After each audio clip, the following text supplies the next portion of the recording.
గులాబీ పార్టీ 10 ఏళ్లు తెలంగాణను ఏలినటువంటి పార్టీ ఇక తిరుగులేదనుకున్నటువంటి తరుణంలో పార్టీకి షాక్ ఇచ్చారు 2023లో ఓటర్లు.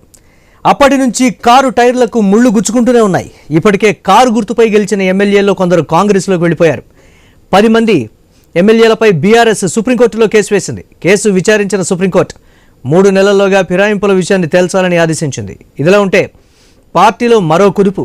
కేసీఆర్కు విశ్వాసపాత్రుడిగా ముద్రపడ్డ మాజీ ఎమ్మెల్యే గువ్వల బాలరాజు బీఆర్ఎస్కు షాక్ ఇచ్చారు. పార్టీలో ఉండలేనంటూ రాజీనామా చేశారు.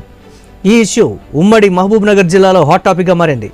ఈ రాజీనామాలు ఒక గువ్వల బాలరాజుతోనే ఆగిపోతాయా, ఇంకా సీనియర్స్ ఉన్నారా అంటే అవుననే సమాధానం వస్తుందంటున్నారు కొంతమంది నేతలు.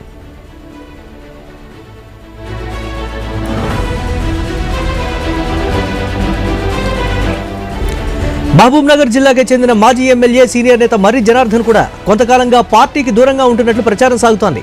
అయితే ఈ ఇష్యూ ఇప్పటికైతే బయటకు రాకున్నా గువ్వల బాలరాజు రాజీనామాతో పార్టీలో ఒక్కసారిగా అలజడి మొదలైంది. ఇలాంటి సంచలన నిర్ణయం తీసుకోవడం వెనకాల ఉన్నటువంటి కారణాలేంటి, ఎందుకు బయటకు వెళ్లాల్సి వచ్చింది అన్న ప్రశ్నలు పార్టీ ఇన్నర్ గులాబీ లాబీలో చక్కర్లు కొడుతున్నాయి. ఈ మధ్య కాలంలో బీఆర్ఎస్ బీజేపీలో విలీనమవుతుందన్న ప్రచారం తెగ వైరల్ అవుతోంది.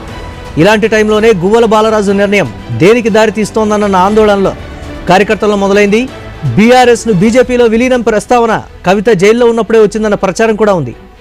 ఈ విషయాన్ని కవిత కూడా స్వయంగా వెల్లడించింది. అయితే అధికారం పోవడంతో నేతల్లో నిరాశ మొదలైందన్న విమర్శ ఉంది. లోకల్ ఎన్నికల సమయంలో ఇలాంటి ముళ్ళు గుచ్చుకోవడం వల్ల పార్టీకి తీరని నష్టమంటున్నారు సీనియర్స్. ఎప్పుడు ఎర్రవల్లి ఫామ్ హౌస్లో మీటింగులు నిర్వహిస్తున్న కేసీఆర్ అసంతృప్తితో ఉన్న నేతలను ఆపలేకపోతున్నారన్న అపవాదు కూడా ఉంది. ఈ నేపథ్యంలో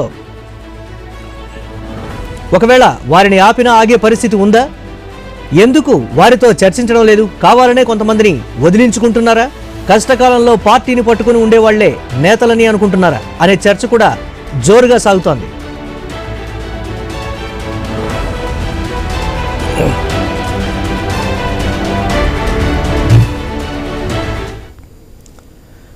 గువ్వల బాలరాజు రాజీనామాతో బీఆర్ఎస్ పార్టీలో ఒకంత అలజడైతే చెలరేగినటువంటి పరిస్థితి ఉంది.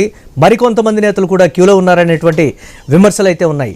ఎవరెవరు నేతలు ఉన్నారు అనేటువంటి మాట లేదు. ఇవన్నీ కూడా పుకార్లు మాత్రమే అని బీఆర్ఎస్ పార్టీలో ఉన్నటువంటి కీలక నేతలు కొట్టిపారేస్తున్నటువంటి పరిస్థితి అయితే ఉంది. చూద్దాం ఎలాంటి పరిణామాలు ఉంటాయో. ఇదే అంశానికి సంబంధించి మరిన్ని అప్డేట్స్ మా ఇన్పుట్ ఎడిటర్ శ్రీకాంత్ లైవ్ ద్వారా అందిస్తారు. శ్రీకాంత్, ఒక గువ్వల బాలరాజుతోనే ఆగుతుందా లేకపోతే ఈ పరంపర కొనసాగుతుందా అనేటువంటి పరిస్థితి ఉంది. ఏంటి అసలు అప్డేట్స్ ఏంటి ఓవరాల్గా? మురళి, సో గువ్వల బాలరాజు ఆయన అధికారికంగా చెప్పేశారు, పార్టీ అంటే భవిష్యత్ రాజకీయాల దృష్ట్యా ఒక జాతీయవాదం భావంతో నేను పార్టీ వదిలి వెళ్ళిపోతున్నానని చెప్తూ బీఆర్ఎస్ పార్టీ తనకేం చేసింది అండ్ 25 ఏళ్ల పార్టీ ప్రస్థానంలో 10 ఏళ్ల పాటు రాజకీయాల్లో ఉన్నారు. గువ్వల బాలరాజు అచ్చంపేట నియోజకవర్గంలో ఎమ్మెల్యేగా శాసనసభ్యుడిగా వేశారు. ప్రస్తుతానికి మొన్న జరిగినటువంటి ఎన్నికల్లో ఆయన ఓడిపోవడం జరిగింది. ఓటమి తర్వాత అఫ్కోర్స్ ఆయన నాగర్ కర్నూలు నుంచి ఎంపీగా టికెట్ ఆశించారు. బట్ ఆ టికెట్ ఆయనకి ఇవ్వలేదు, ఆర్ఎస్ ప్రవీణ్ కుమార్కి ఇవ్వడం జరిగింది. అప్పటి నుంచి ఆయన కొంత పార్టీకి అట్టుముట్టినట్టుగానే దూరంగానే ఉంటూ వ్యవహరిస్తూ వస్తున్నారు. అంతకుముందు ఎమ్మెల్యేల కొనుగోలు విషయంలో కూడా ప్రధానంగా ఆరోపణలు ప్రధానంగా అందులో ఉన్నటువంటి వ్యక్తి కూడా గువ్వల బాలరాజు. ఆ అంశం పైన కూడా ఇప్పుడు మాట్లాడుతున్నారు. సో ఎస్, అప్పుడు కొంతమంది ఆ కొనుగోలు కోసం వచ్చారు. సో నాకు తెలియదు, కేసీఆర్ గారు డైరెక్షన్ ఇచ్చారు, ఆయన ఇచ్చినటువంటి టాస్క్ ని నేను అంటే ఫుల్ఫిల్ చేసిన ఆ కార్ నేనే డ్రైవ్ చేసుకుంటూ వెళ్ళిపోయినా. అక్కడ ఏం జరిగిందో చూద్దామనన్నా ఆ తర్వాత కర్త కర్మక్రియ మొత్తం కేసీఆర్ డైరెక్షనే, నాకేం తెలియదు, జరిగినట్టు ఆయన వివరించేటువంటి ప్రయత్నం చేస్తున్నారు. అయితే కష్టకాలంలో బీఆర్ఎస్ పార్టీని వీడుతున్నటువంటి నాయకుల్ని పట్టి చూస్తే బీఆర్ఎస్ పార్టీ నాయకుల్ని కాపాడుకోలేకపోతుందా?